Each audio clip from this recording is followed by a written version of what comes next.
milyong pisong halaga ng smuggled umanong agricultural products ang natagpuan sa 4 na warehouse sa Maynila. Mismo mga magsasaka raw na hirap kumita dahil sa smugglers ang nagtimbre sa mga otoridad. Nasa prole ng balitang yan, si Faith Del Mundo. Samot-saring smuggled umanong prutas at gulay ang tumambad matapos salakay ng Bureau of Customs at National Bureau of Investigation ang 4 na warehouse sa Maynila. 3 sa mga warehouse ay nasa Binondo, habang ang isa pa ay nasa Tondo.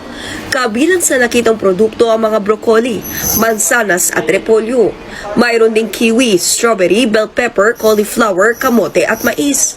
Sa kabuuan ay nasa 5 milyong piso ang halaga ng tumambat na agri-products. Sa itsura pa lang daw ay kita ng galing sa ibang bansa ang mga prutas at gulay. Sobrang laki ng mga produkto nila kumpara sa ating mga lokal na produkto.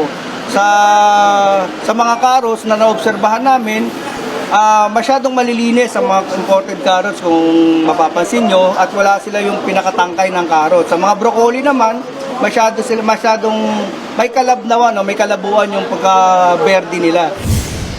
Nakakuha daw ng impormasyon ng mga otoridad tungkol sa smuggled goods, kasunod na magreklamo ang ilang local farmers. Tanging mga staff lang ang naabutan sa warehouse.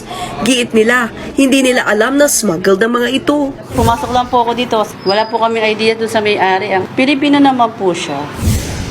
Inaalam pa ng BOC at NBI ang pagkakilanlan ng mga may-ari.